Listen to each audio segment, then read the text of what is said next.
আসসালামু আলাইকুম এভরিওয়ান। কি অবস্থা তোমাদের? তোমরা সবাই মনে হয় অনেক টেনশনে আছো, তাই না? তোমাদের আসলে অনেক প্রশ্ন পাচ্ছি যে ভাইয়ের রেজাল্ট কখন দিবে। আজকে তো 14ই জানুয়ারি, আজকে তো বিউপি এফএডব্লিউএস এবং বিবি এর মানে এফবিএস এর রেজাল্টটা দেওয়ার কথা। তো এখনো তো ভাইয়ের রেজাল্টটা দিল না, এখন কি হবে না হবে এটা নিয়ে তোমরা আসলে অনেক টেনশনে আছো, কখন রেজাল্ট দেয় না দেয়। তো চলো তোমাদেরকে আজকে একটু এই যে রেজাল্ট কখন দিতে পারে দেখা যাচ্ছে, আসলে সবাই তো প্রশ্ন করতেছে, ইন্ডিভিজুয়ালি অ্যান্সার দেওয়াটা একটু টাফ হয়ে যাচ্ছে, এজন্য আমি একটু ভিডিও আকারে তোমাদেরকে সবটা গুছিয়ে বলে দিই। বেসিক্যালি রেজাল্টটা তো আজকে বলেছে সার্কুলার অনুযায়ী কবে দেওয়ার রেজাল্ট দেওয়ার কথা ছিল, কত তারিখে বলো তো? সার্কুলার অনুযায়ী 14 তারিখে রেজাল্ট দেওয়ার কথা ছিল, তাই না? 14 তারিখে। এখন ইনশাল্লাহ 14 তারিখে মানে আজকেই রেজাল্টটা দিবে। তো দেখা যায় যে বিউপি রেজাল্টের ক্ষেত্রে আমার বারো রেজাল্ট দিয়েছিল 11:30 12টার দিকে, এর পরের বারও রাতে দিয়েছিল। সো এবারও তো সারাদিন দেয় না, এখন অলমোস্ট তো মনে করো মোটামুটি ভালোই রাত হয়ে গিয়েছে। আই হোপ মোটামুটি আর কিছুক্ষণের মধ্যে তোমাদের রেজাল্টটা চলে আসবে, যদি আজকে দেয়। যদি আজকে দেয় 14 তারিখে, তাহলে আর কিছু সময়ের মধ্যেই রেজাল্টটা তোমরা পেয়ে যাবা। তো এটা ছিল মোটামুটি রেজাল্টের আপডেট। সো এটা নিয়ে মানে ব্যতিব্যস্ত হওয়ার প্রয়োজন নাই। ইনশাল্লাহ যেহেতু সার্কুলারে বলা হয়েছিল যে আজকে দিবে 14 তারিখে, ইনশাল্লাহ আজকেই পেয়ে যাবে রেজাল্টটা। এখন চলো তোমাদের আরেকটা একটু প্রশ্ন আছে যে ভাই ওয়েটিং লিস্টটা কত দূর যায় বা ওয়েটিং লিস্টে কিভাবে আসে, এটা নিয়ে তোমাদের অনেক প্রশ্ন ছিল। দেখো, তোমরা আমার কাছে জিজ্ঞেস করো যে ভাই এবার ওয়েটিং লিস্ট কোন পর্যন্ত যাবে, এটার উপরে ডিপেন্ড করে, তাই না? এটা কিসের উপরে মানে এটা আসলে কিসের উপরে ডিপেন্ড করে, এটা নিয়ে তোমাদের একটু প্রশ্ন ছিল। চলো আমি তোমাদেরকে একটু বুঝিয়ে দিই। দেখো, ওয়েটিং লিস্ট জিনিসটা আসলে কিসের উপরে ডিপেন্ড করে, এটা আমি তোমাদেরকে একটু বুঝিয়ে বলি। মনে করো প্রথম তোমাদের একটা, আমি একটু অন্য একটা পেজ নিই, ওকে? দেখো, সাপোজ তোমাদেরকে মনে করো একটা পেজ দেওয়া হয়েছে, ঠিক আছে? মনে করো তোমাদেরকে এটা মনে করো তোমাদের প্রথম মেরিট লিস্ট, ওকে? এটা মেরিট লিস্ট। এটা কি? এটা মেরিট লিস্ট। মনে করো এটা তোমাদের প্রথম মেরিট লিস্ট। এই মেরিট লিস্টে মনে করো তোমাদের কতজন আছো তোমরা? 400 জন আসছো। এই 400 জন যে মেরিট লিস্টে আছো, তোমাদেরকে দেখা যাচ্ছে 10 থেকে 15 দিনের মতো একটা সময় দেওয়া হবে। 10 থেকে 15 ডেইজের মতো কি দেওয়া হবে? একটা সময় দেওয়া হবে ভর্তি হওয়ার জন্য। দেখো, এই 10 থেকে 15 দিনের মধ্যে যারা ভর্তি হয়ে যাবা, দে আর ডান, তারা তাদের সিটটা কনফার্ম করে ফেলেছো ভার্সিটিতে, ওকে? এখন দেখো, এর পরেও এই যে মেরিট লিস্টটা দিয়েছে, এখানে দেখা যাচ্ছে কিছু সিট খালি আছে। মনে করো এই জায়গাগুলো খালি আছে, যারা ভর্তি হয়নি চান্স পাওয়ার পরেও, যারা চান্স পাওয়ার পরেও ভর্তি হয়নি। এখন যতগুলো সিট খালি আছে, ঠিক তত সংখ্যক প্রথমে তোমাদেরকে কি দিবে? ওয়েটিং লিস্টটা দিবে। প্রথমে ওয়েটিং লিস্টটা দিবে, যারা ভর্তি হয় না, যতগুলো সিট খালি আছে। এক্সট্রা তো দিবে না ওয়েটিং লিস্ট, এক্সট্রা কি দিবে না, যতগুলো সিট খালি আছে ঠিক ততগুলো প্রথম ওয়েটিং লিস্ট দিবে। এরপরে দেখো, এরপরে কি অন্যান্য ভার্সিটি দেখা যাচ্ছে অনেকেই মনে করলো, এবার দেখো প্রথম ওয়েটিং লিস্ট, এটা মনে করো ফার্স্ট ওয়েটিং লিস্ট গেল, ডান, ফার্স্ট ওয়েটিং লিস্ট।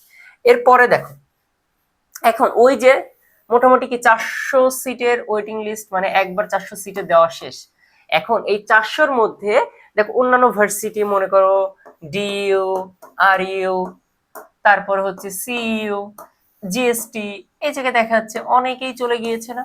অনেক স্টুডেন্ট দেখা যাবে যে এখানে তাদের হয়তো হোম টাউন ওটা, বা তাদের ওখানে ভালো সাবজেক্ট এসেছে, সেই সুবাদে দেখা যাচ্ছে এই 400 জনের মধ্যে অনেকেই ভর্তি ক্যান্সেল করে চলে যাবে, তাই না? তো ধরলাম মনে করো এখান থেকে আরো 50 জন, 50+ স্টুডেন্ট কি হলো, তারা ভর্তিটা ক্যান্সেল করে দিল। কি করলো? ভর্তিটা ক্যান্সেল করে দিল। তাহলে আবার ভ্যাকেন্সি তৈরি হলো কতটা? 50টা, তাই না? তো 50টার জন্য তোমাকে আরো একটা মেরিট লিস্ট দিবে। 50টার জন্য আরো একটা মেরিট লিস্ট দিবে, ওকে? এই মেরিট লিস্ট দিবে জাস্ট ভ্যাকেন্সিটা। এখন তাদেরকেও একটা সময় দেওয়া হবে, মনে করো 7 ডেইজের মতো। 7 ডেইজের মতো, 7 ডেইজের মধ্যে তোমরা যদি পড়তে চাও তাহলে ভর্তি হয়ে যাও, তাই না? আর বাকিরা যারা আগেই ভর্তি হয়েছিল ওদেরকে অবশ্যই ভর্তি ক্যান্সেল করতে হবে, দিলে সে ভ্যাকেন্সিটা তৈরি হবে, দেন এভাবে নিবে। এরপরে মোটামুটি লাস্ট মনে করো 2 থেকে 3 বার হয়তো যাবে, এটা সম্ভবত খুব বেশি হলে 1 মাস 1.5 মাসের মতো চলবে এই প্রসেসটা, ঠিক আছে? যতক্ষণ না সিটটা আসলে ফুলফিল হবে, দেন 1-1.5 মাসের মধ্যে তো মোটামুটি ক্লাস স্টার্ট হয়ে যাবে। ক্লাস হয়ে যাবে মোটামুটি, তখন মিড টার্ম পরীক্ষা চলে আসবে, এরপরে তো আর নিবে না, তাই না? সিট এরপরে তো আর স্টুডেন্ট নিবে না। তো এর মধ্যে তোমরা এইভাবে ওয়েটিং লিস্টটা আগাইতে থাকবে। এরপরে আসলে যতক্ষণ পর্যন্ত যায়, এখন আমি কেন এবার বলতেছি যে ভাই ওয়েটিং লিস্টটা কম হবে, মানে ওয়েটিং লিস্টটা কম যাবে। দেখো, এবার ঢাকা ইউনিভার্সিটি পরীক্ষা আগেই হয়ে গিয়েছে, রাজশাহীর পরীক্ষা হয়ে যাচ্ছে, চট্টগ্রামের পরীক্ষা হয়ে যাচ্ছে, যারা মোটামুটি এখানেও ভালো সাবজেক্ট পাবে এবং বিউপিতেও চান্স পাবে, বুঝো তারা তো আগেই ছিঁড়ে চলে যাচ্ছে, তাই না? তো প্রথম ওয়েটিং লিস্টে তাদের ভ্যাকেন্সিটা অলরেডি ফিল আপ হয়ে যাবে, তাই না? তো প্রথম ভ্যাকেন্সি বা প্রথম ওয়েটিং লিস্টে তাদের সিটটা অলরেডি ফিল আপ হয়ে যাবে। আর যাদের পড়ার বিউপিতে তারা আসলে প্রথমেই ভর্তি হয়ে যাবে, কারণ তাদের সব জায়গার মেরিটই চলে আসবে একসাথে, মোটামুটি চট্টগ্রাম, আর ইউ, সিইউ। তো যাদের আর ইউ, সিইউ তে যাওয়ার তারা প্রথমেই চলে যাবে।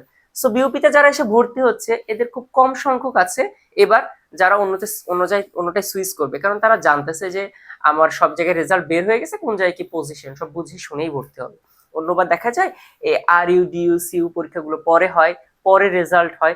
সেক্ষেত্রে এই 400 যারা চান্স পায়, এই 400-র ভিতরে তারা দেখা যাচ্ছে রাজশাহী কিংবা ঢাকা কিংবা হচ্ছে চট্টগ্রামে ভালো সিট পেলে অনেক ক্ষেত্রে দেখা যাচ্ছে চলে যায়। সেক্ষেত্রে মোটামুটি ভ্যাকেন্সি আরো বেশি হয়, ওয়েটিং লিস্টটা আরো লং হয়ে যায়। আর এই ভর্তি ক্যান্সেল করা, এই যে ধরো প্রথম যারা ভর্তি হচ্ছে, যারা এখানে ভর্তি হচ্ছে, তোমাদের ভর্তি ক্যান্সেল করার জন্য একটা নির্দিষ্ট ডেট থাকে, ঠিক আছে? এই সময়ের ভিতরে যদি ভর্তি ক্যান্সেল করো, তোমাদের যে ভর্তি ফিসটা নেওয়া হয় সেখান থেকে হয়তো বা 70%, 30% এরকম কমতে থাকে। যতদিন ক্লাস করবা তত মানে ওই যে ভর্তি ফিসটা ব্যাক পাওয়ার চান্সটা তত কমে যাবে, পার্সেন্টেজ কমে যাবে। তো এরকম তোমাদেরকে ডিটেলস জানিয়ে দেওয়া হবে। তো এটা ছিল ওয়েটিং লিস্ট সম্পর্কে। তোমরা যারা ভাবতেছো যে ওয়েটিং লিস্টে কিভাবে ডিপেন্ড করে, আর ওয়েটিং লিস্টে আসলে মানে আগে থেকে বলা যায় কিনা, না এটা আসলে আগে থেকে বলা যায় না। এটা ডিপেন্ড করবে কত স্টুডেন্ট চলে যাচ্ছে, কতটা ভ্যাকেন্সি ক্রিয়েট হচ্ছে, তার উপরে ডিপেন্ড করবে। তো এটা ছিল ওভারঅল একটা আইডিয়া। তোমরা আই হোপ বুঝতে পেরেছো। আর টেনশন করার দরকার নেই, হোপ ফর দ্য বেস্ট।